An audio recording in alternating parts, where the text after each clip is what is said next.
Well, good morning. Oh, it's wonderful to see you. Happy New Year to everyone. All right, well, listen, I'm glad you are here, and I know if we've got some folks watching our live stream, welcome to you as well. But I'm glad you are here this morning and ready to join us to worship. Thank you for coming today, and I'm excited for 2022. I'm looking forward to what the Lord's going to do here in our church. I hope and pray that you are as well. I do want to mention this morning, if you would please continue to keep Miss Faye Peterson in your prayers. She is still in the hospital. I think she's probably going to be in the hospital for a little while this time. The doctor she needs to see has not even been to the hospital yet to see her. I think he was out of town this week, and so she's still just waiting to see the doctor she needs to see to find out what their next steps are. So if you would just continue to pray for her, I know she would appreciate it, and I know that would be wonderful. So this morning, we're going to get started, and you can see Miss Melanie and Mr. Chris, they are not with us today. And so we've got Mr. Richard. He's going to come, and he's going to lead our singing this morning. Good morning, everyone. Good morning.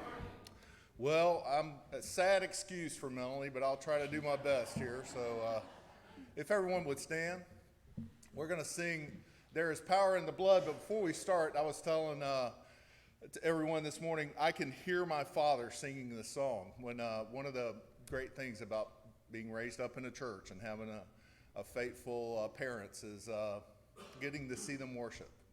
And I can so remember my dad. We went to Beverly Shores Baptist Church, and we'd sit on that side of the church, and my dad would sing this at the top of his lungs, like I do.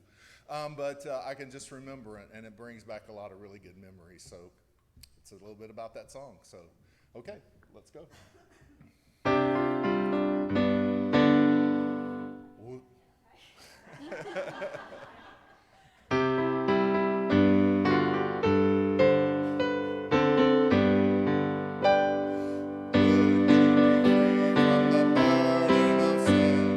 Power in the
pray that what you're going to do this year through this church, and I know, Father, you can only do it through this church if we let it do it through us. So we pray, Father, that each of us this year will dedicate ourselves to you, to be that person for you this year that you have us to be. We were Brother Travis, Father, as he's being your man today and bring the word to us in a way, Father, we can take it, accept it, and apply it with your strength. We may live it out in the world that needs to see you so much, Father. We just praise you, we thank you, we love you. We pray this in Jesus' name. Amen. Amen. You may be seated. All right. To God be the glory is the next song we're going to sing. I picked songs that are in my wheelhouse, first off, but I love these old hymns. And I just, like I say, love listening to the old hymns. There are times we need to take them out, brush them off, dust them off a little bit. They got great words in them, and they mean so much to us if you just listen to the words of read the words of the song as you're singing it. They're really special. So.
This morning, let me share with you a few announcements, if I may. I don't remember what we have on the screen this morning. No, we're done with that. Although, if you want to still give to the Lottie Moon, you can feel free to do so. But we wrapped that up last week, and we had a great offering for that. I'll get you the number on that next week. But I want to thank everybody who did give to that, and we'll talk more about that next week. And then also, don't forget, on Wednesdays, we are going through our series of the 12 disciples and enjoying every bit of that. And so I encourage you to be here for that if you can. Also, don't forget, at 6:15 on Wednesday, our youth hangout will start back up. We didn't have it this past Wednesday, but we will have it this coming Wednesday, and looking forward to that. Is that all my announcements that are up there? Yes, it is. I do want to mention one other thing, actually two other things, and I haven't announced this publicly, but you will see in your bulletin where Kurt and Emily are getting ready to get married, and we're happy for them, and they are going to be getting married on the 15th at 1 o'clock. That'll be here at the church. And they do want to make sure that you know that our church is invited. So if you would like to come and celebrate them getting married, I know they would love to have you come and be a part of that and to be here. And then one other thing I want to mention, and let me see if I can do this in a way that makes sense. About 2 months ago, I had a whole thing where I talked about a youth discipleship program, and I realized as I did that I probably used not the greatest terminology and probably did not explain very well what I want to do. And let me see if I can clarify this. What I am looking for is I want to see the people of our church have an impact on our youth. And so I'm not going to call it a discipleship program. I'm not looking for a bunch of people to suddenly say, yeah, I want to teach teenagers. That's not what we're doing at all. I want the people of our church to have an impact on our youth. So next Sunday morning, after the morning service, I want to meet with the people in our church, whether you signed up for youth discipleship or whether you didn't do it because you want to be involved, but you're not sure what all is involved. Listen, I just want to meet with anybody who says, you know what, I want to have an impact on our youth. I don't know what that is, but I want to have an impact on our youth.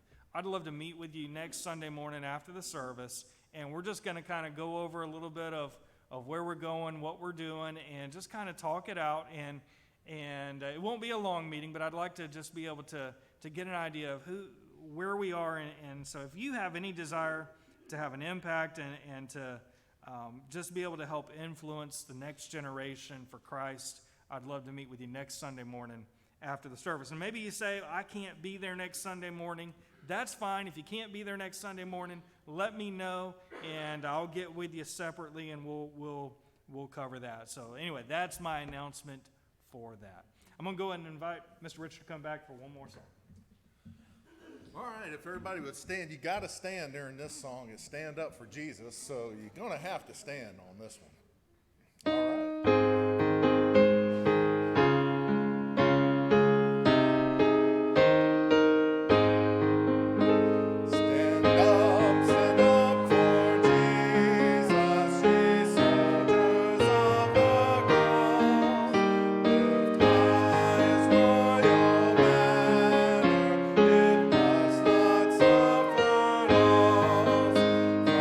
Victory unto victory.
be seated, and children can be dismissed for Children's Church. And I believe that's going to be Mr. Roan today. All right.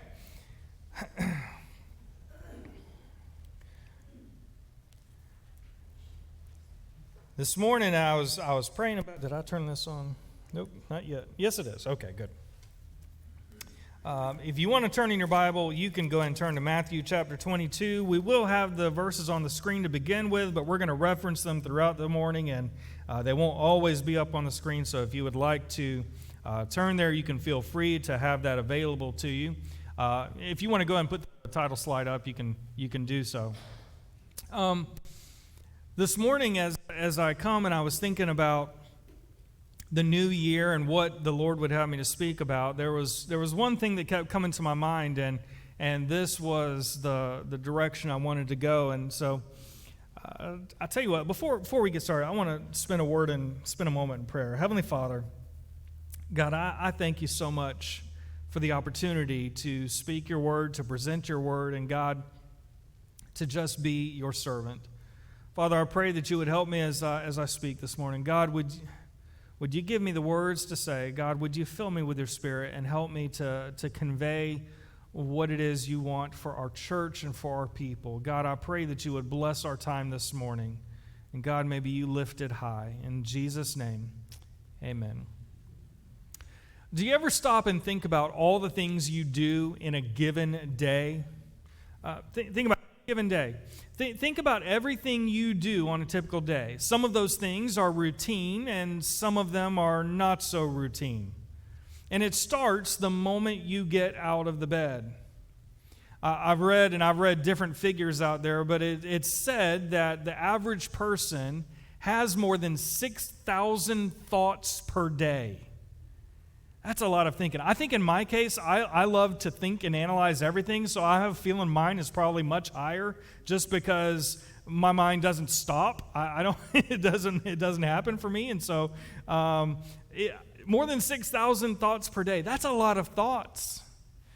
And some of those things that we do and some of those things that we think about are major things, and some are minor.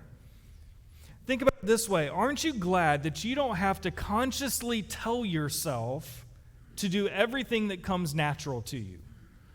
For instance, you don't have to consciously think about brushing your teeth. You just do it, right?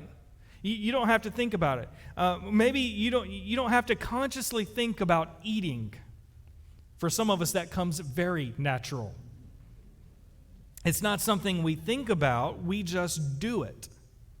Sometimes we don't even think much when we're driving. Come on, I know some of you are with me. Some of you are just like me, and you can be driving down the road, and you're thinking about whatever it is that's on your mind, and suddenly you stop and you look around and you're like, how did I get here? You just put your driving on autopilot, and you're going down the road and thinking about whatever, and next thing you know, you are somewhere you did not intend to be. That happens to us all the time. You're thinking about other things, but you weren't thinking about that location. Your brain was on autopilot. You know, when it comes to the spiritual side of things, deep down inside, there is also an autopilot. There is a guiding force driving your life. It's the thing that drives your spiritual life when you have put yourself on autopilot spiritually. Now, what do I mean by putting your spiritual life on autopilot? I mean those times when we are not consciously thinking about our walk with the Lord. What is it that drives you? What is it that makes you tick? You know, churches also have these driving forces. For some churches, it's tradition. The driving force behind the church is the tradition and everything that goes along with that. For some, it's finances. The church is driven by the finances of the church and by whether we had a good or bad day financially and whether all these other things and who's the good givers and who's not the good givers. And those things drive the church, the finances. For other churches, it's the programs of the church. And are those programs, and those programs drive the church. And For some churches, it's the personalities. It's the personalities or maybe the building that they meet in. Well, today, as we gather on what is the first Sunday of a brand new year, I believe we need to take a fresh look at what the driving force of our church and our lives as individuals should be. What should be our purpose for existence? What are we here for as a church? You see, I believe a huge part of this answer can be found in our text this morning in Matthew chapter 22 and verses 34 through 40. Look with me at these verses. Matthew 22 and verse 34. But when the Pharisees heard that he had silenced the Sadducees, they gathered together. Then one of them, a lawyer, asked him a question, testing him and saying, "Teacher, which is the great commandment in the law?" And Jesus said to him, "You shall love the Lord your God with all your heart, with all your soul, and with all your mind. This is the first and great commandment. And the second is like it. You shall love your neighbor as yourself. On these two commandments hang all the law and the prophets." Listen, over the next couple of weeks, we are going to look at what is often referred to as the Great Commandment. And I want to begin by looking at the context of this passage that we have just read. Understand, this passage takes place near the very end of Jesus' ministry here on earth. In fact, Bible scholars place this moment, the point of this teaching, as being somewhere between Sunday and Tuesday of Passover week, the week that Jesus died. And so if that is correct, then these are some of Jesus' last teachings on earth before he would die. Now, if we were to look back at the entire chapter, we would see that the Jewish leaders have been trying to destroy Jesus' credibility by asking him various questions, a series of difficult questions that were designed to trip him up. They were designed to either make him look bad or to place him on one side or the other of what were considered the great debates of their day. In other words, if they can't get Jesus to make a mistake, then let's see if we can at least get the loyalties split on him. Let's see if we can at least divide the people over Jesus. But Jesus, being God, handled each question with perfection. And that brings us to verses 34 and 35 that tell us when the Pharisees heard how Jesus had silenced the Sadducees, that they put forth one of their own in an effort to try to trip Jesus up. In this case, they chose a lawyer. Now, while the Pharisees were using this lawyer as a pawn. That's all he was as far as they were concerned. This was one of their own, meant to be a pawn and attack against Jesus. But I believe the lawyer, in his own questioning, I believe he was actually very sincere. I think he was earnest and actually wanted to ask this question and wanted to hear what Jesus' answer really was. I think he was more than likely very respectful in his question. We actually have two clues that lead us to believe this was the case, that he was more than just a setup guy. And they come from Mark's account of the story. And we're not going to take the time to read Mark's account. But first, Mark tells us that the lawyer was present when Jesus was reasoning together with the Sadducees. So this whole time that Jesus has been answering these questions by the Sadducees, this lawyer from the Pharisees has been present. He has listened. He has heard every one of Jesus' responses as he has reasoned and tried to give responses to the Sadducees. And Mark tells us that as he was there and listened to them as he was reasoning together with the Sadducees, Mark says that this lawyer perceived that Jesus answered them well. In other words, as far as the lawyer was concerned, he heard Jesus' answers and they made sense. Well, that makes sense, right? Jesus is God. If anybody's going to answer the Sadducees' questions and do it in a well manner, it's going to be the Son of God. And so he looks at it and he's like, you know what? This Jesus guy, his answers actually make a little sense. That those weren't bad answers.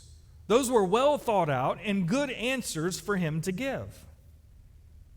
And so the second reason we believe that, or that I believe that he was not doing this as just a setup question, but was earnest in his belief, is at the conclusion of his own conversation with Jesus. In the account of Mark, we actually find that Jesus says to this lawyer, once he's done with the conversation, he says, "You are not far from the kingdom of God." In other words, Jesus looks at this lawyer and he's like, "You're this close. I can see the wheels turning in your head, and you're getting it. You're starting to understand. You're almost there." And so I believe he actually was sincere when he asked these questions. So that brings us back to our main text here in Matthew. And in verse 36, the lawyer poses his question. Simple question: "Teacher, which is the great commandment in the law?" Now understand, again, looking at the context, this was not a new question. In fact, the scribes and the religious leaders had been debating this, which commandment was the most important, which commandment was the greatest commandment. They had been debating this for hundreds of years at this point. They had documented 613 commands within God's law. Just think about that. Imagine if I told you this morning, I want you to memorize a list of 613 rules, laws that you need to follow.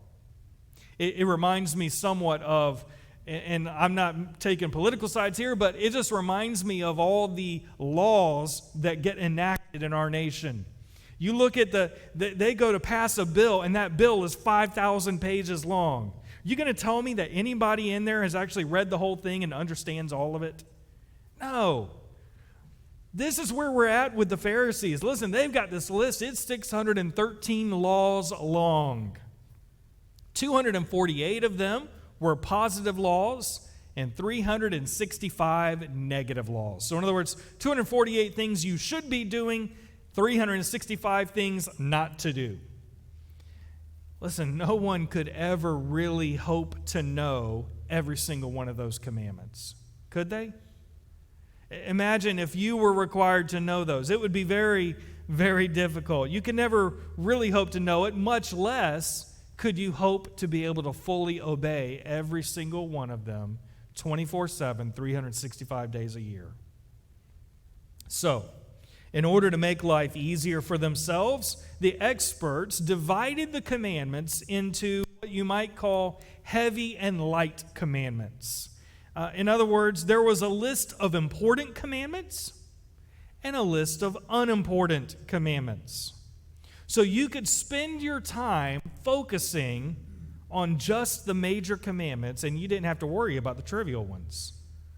There's a problem with that train of thought, though, right? You only need to break one law in order to be guilty before God. It didn't matter if it was heavy or light. James chapter 2, verse 10 says, "For whoever shall keep the whole law and yet stumble in one point, he is guilty of all." Let me see if I can give an illustration of this. I can give my kids a list of things to do and things to not do, and I can ask them to do it. And let's just say that I give them this list, and I say, "Okay, here's 10 things I want you to do or not do." And they can look at me and they can say, "Well, listen, I did all of them except for the one thing that I felt like was really not that important.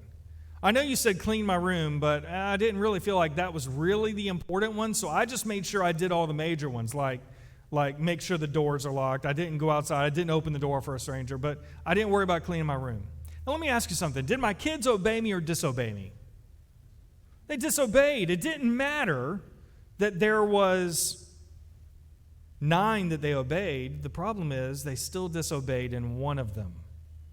So the lawyer asks one question: which is the great commandment of the law? And Jesus responds by giving 2 answers. First, Jesus responds by quoting the Shema, which is in Deuteronomy chapter 6, verses 4 and 5. And every Orthodox Jew memorized this early in life, and they recited it daily. In fact, the Lexham Bible Dictionary says the Shema is the most fundamental expression of the Jewish faith. Let's look at what it says. Deuteronomy chapter 6 and verses 4 and 5. It says, "Hear, O Israel, the Lord our God, the Lord is one. You shall love the Lord your God with all your heart, with all your soul, and with all your strength." The second thing that he quotes is the second part of Leviticus 19:18, and he puts this as being second only to the Shema. The entire verse says this: "You shall not take vengeance, nor bear any grudge against the children of your people, but you shall love your neighbor as yourself. I am the Lord."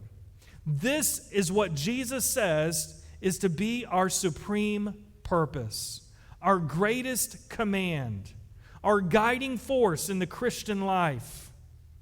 Jesus took all the commandments, all 613 of them, and he simplified it into a two-part commandment that we call the Great Commandment.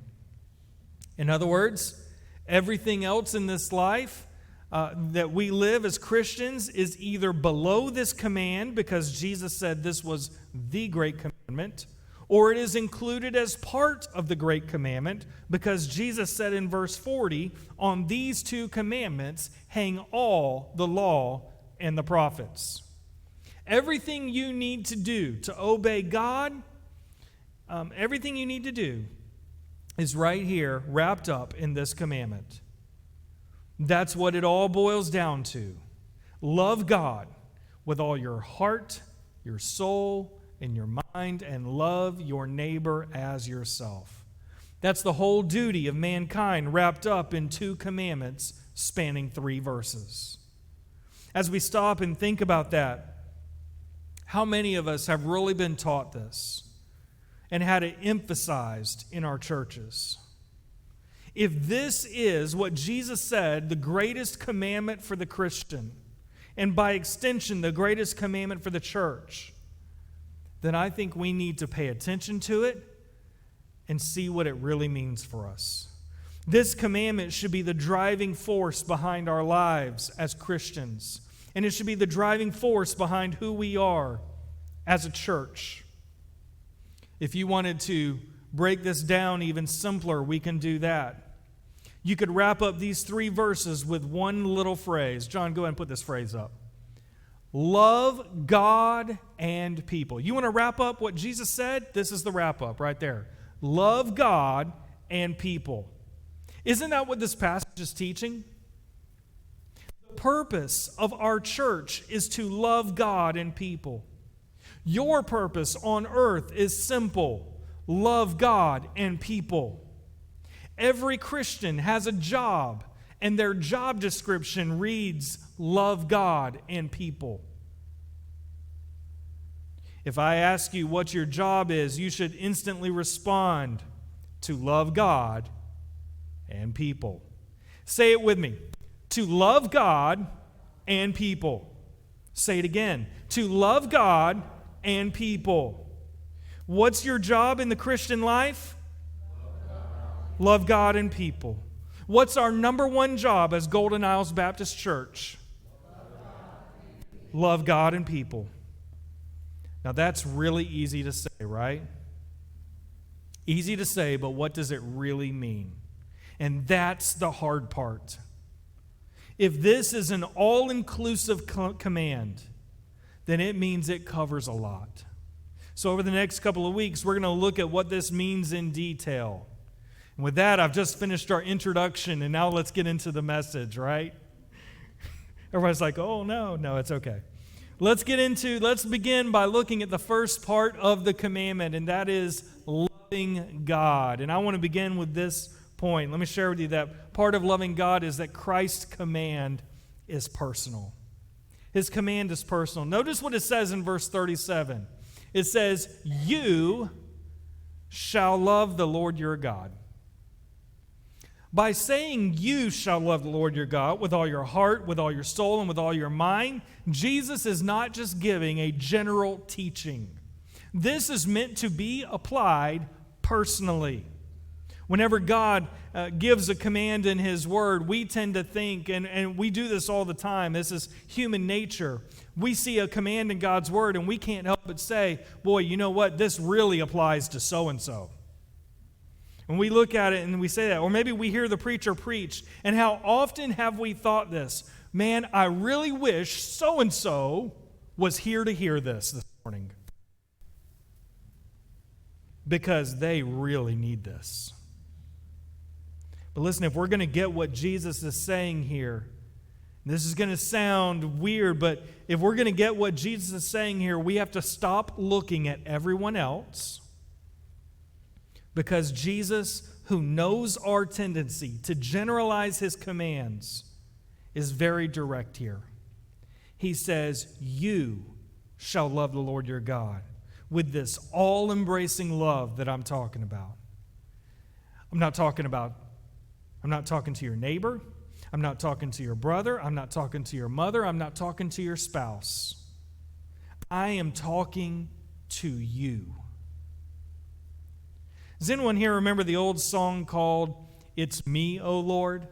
Anyone remember that? Yeah? Oh, Miss Carolyn, yes, ma'am. The words go something like this. It's me, O Lord, standing in the need of prayer.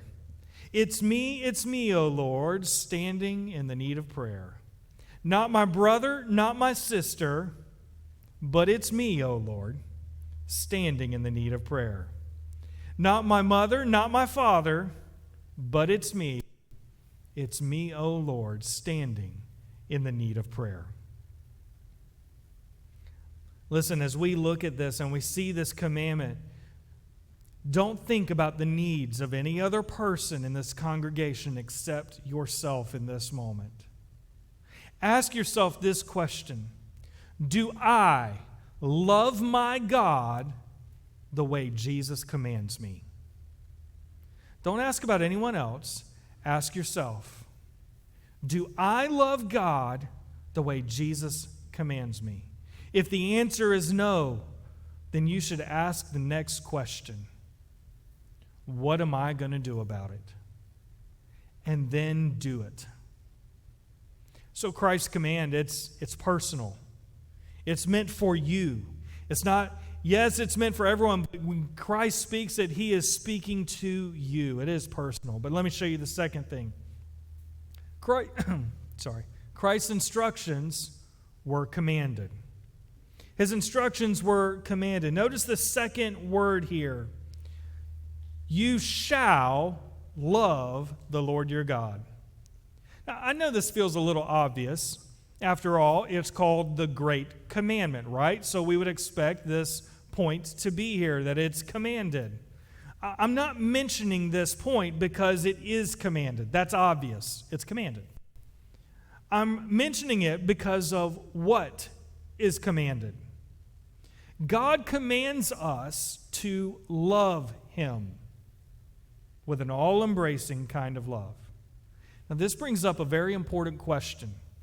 Is love a feeling or an action? Is it a feeling or an action? It sounds like a weird question, but it has a tremendous impact on all of our love relationships. Because if love is a feeling, then it cannot be commanded. And yet we see that God commanded love for Him in the Shema.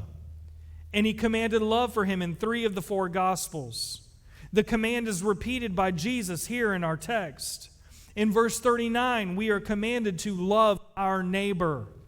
In other places, husbands are commanded to love their wives. Wives are commanded to love their husbands. And we are even commanded to love our enemies. Here's the problem. You can't command an emotion, can you? You can't do that.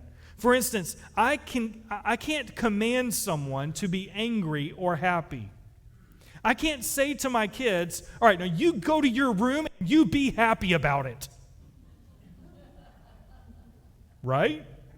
I can't do that. You can't say to someone under you at work, I command you to be excited about your job, or you're fired. Listen, you can command someone to act like they're happy. You can command someone to act like they are angry or sad. You can command them to hide their true emotions, but you can't command the emotion itself. In other words, you can command behavior, but an emotion, it either is or isn't. And here's the problem I see in our society today. A lot of people think love is just an emotion. That's why so many people, when they get divorced, they say, well, we just fell out of love. Now listen, there is no doubt that there is an emotional element to love. But true love is not just an emotion. It is a condition that can be activated by a decision of the will. That's why we are commanded to love God and people. I read about an addictions counselor named Alex who said this. He said, when I worked as an addictions counselor for a number of years, people tried to manipulate me. They were often angry with me. They swore at me. They threatened to kill me, and one or two even pointed a gun at me. Many of them were downright miserable. I didn't like some of them. It was hard to feel affection for them. I did not feel lovingly toward them, but I tried to act in love. I wanted the best for them. I wanted them to grow in understanding of themselves and their addictive behavior. I wanted them to be free from their addiction. That was to me what love is. Actively promoting goodwill, healing, growth, and wholeness. He said this, on the other hand, I know people who say they have certain feelings toward another person. They say, can't you see that I love you? While at the same time, they treat that other person miserably, unfairly, and with no respect. Love for them is a fraud. It may be felt, but not acted upon. And this is where we come this morning. Listen, love is an action based on a choice. It's not based on a feeling. And can I submit that that is a huge problem in many of our churches today? And listen, I have no problem with having emotion in church. I'm all for it. I hope that the Spirit does move us to feel emotion. But I have seen so many churches that the only way they feel like they've had a good church service is if they feel like they emotionally felt moved. It's all about the emotion. And can I tell you something? Love is not based on our emotion. Love is based on a choice. It is me choosing to love and then to choosing to act in loving ways. And when we do that, eventually the feeling of love follows. We'll talk more about this next week, and we'll also look in more detail at exactly how we can manifest love to God in tangible ways in our lives. But for now, we're going to move on to the third point for this morning, and that is this. The love Christ commands is exclusive. The love Christ commands is exclusive. The next part of the Great Commandment is the Lord your God. You shall love the Lord your God with all your heart, with all your soul, and with all your mind. We can't just love any God to fulfill the Great Commandment. Jesus, in this moment, was well aware of the number of gods and religions that were in the world. If ever there was a time where Jesus could choose to be inclusive and open-minded, this was it. But here and elsewhere, Jesus excluded all other gods and all other ways to God. Jesus told the devil in his temptation in Matthew 4:10, he said, "You shall worship the Lord your God, and him only you shall serve." You know, we live in a politically correct day and age. It's considered closed-minded. It's considered rude and bigoted when you insist that the God of the Bible is the one true God, and that the only way to heaven, the only way to eternal life is through Him. Yet Jesus made it clear that we must worship the one true God alone and no other. Can we come to love God by loving Buddha or Allah or any other God you want to name? The answer is no. In fact, Isaiah declared in Isaiah 44:6, he said, "Thus says the Lord, the King of Israel, and His Redeemer, the Lord of hosts, I am the first and I am the last. Besides me, there is no God." Jesus Himself said in John 17:3, "And this is eternal life, that they may know you, the only true God, and Jesus Christ, whom you have sent." Paul said in Ephesians 4:4-6, "There is one body and one Spirit, just as you were called in one hope of your calling, one Lord, one faith, one baptism, one God and Father of all, who is above all and through all and in you all." Listen, can we come to God by trusting anyone besides the Lord God? Can we come to God through any mediator or any person or any religion or any way besides His Son, Jesus Christ? The answer is no. Paul told Timothy in 1 Timothy 2:5, he said, "For there is one God and one mediator between God and men, the man Christ Jesus."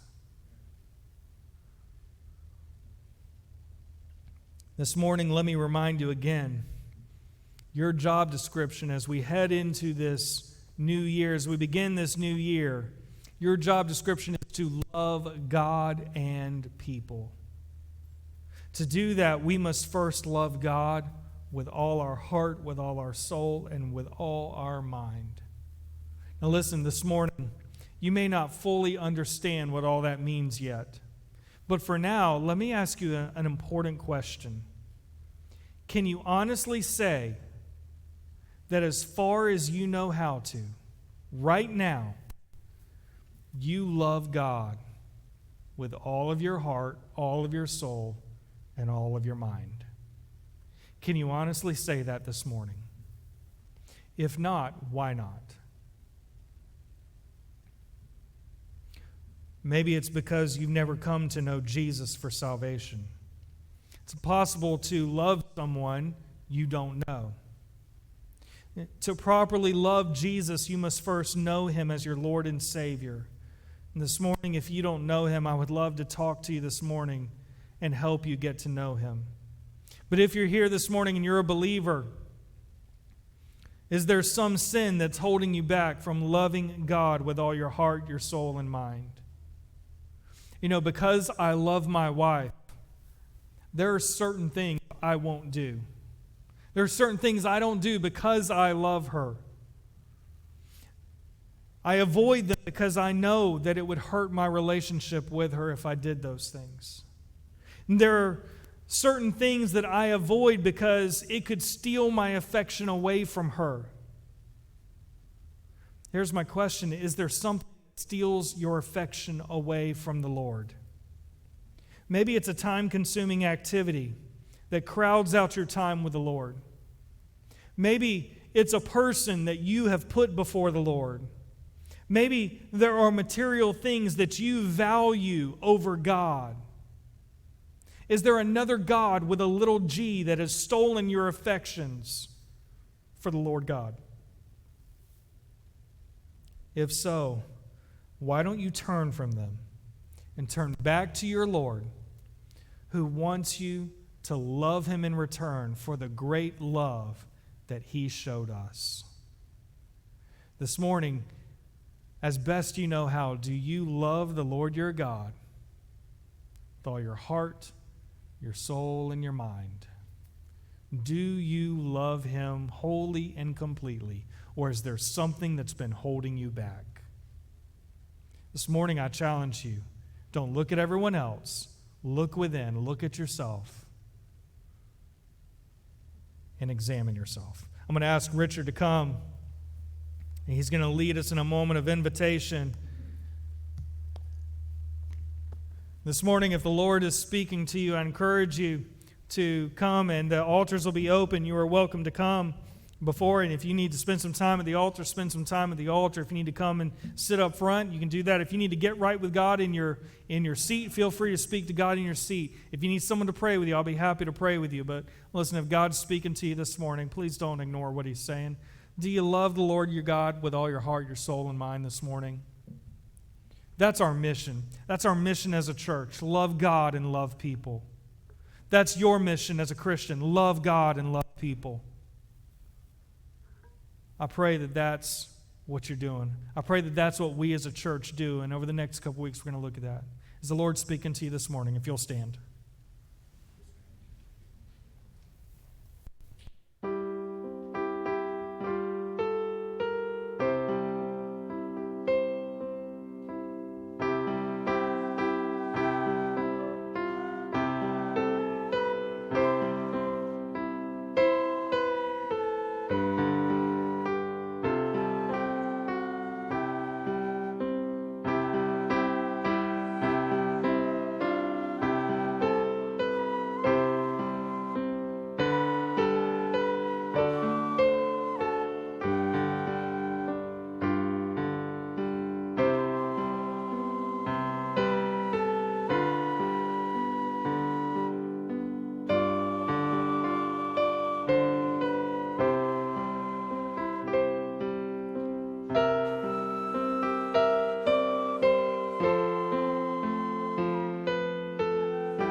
Thank you for coming and being with us this morning. I pray you've been blessed. Listen, this week, go out, make sure you love God and love people. And we're going to talk about it the next couple of weeks.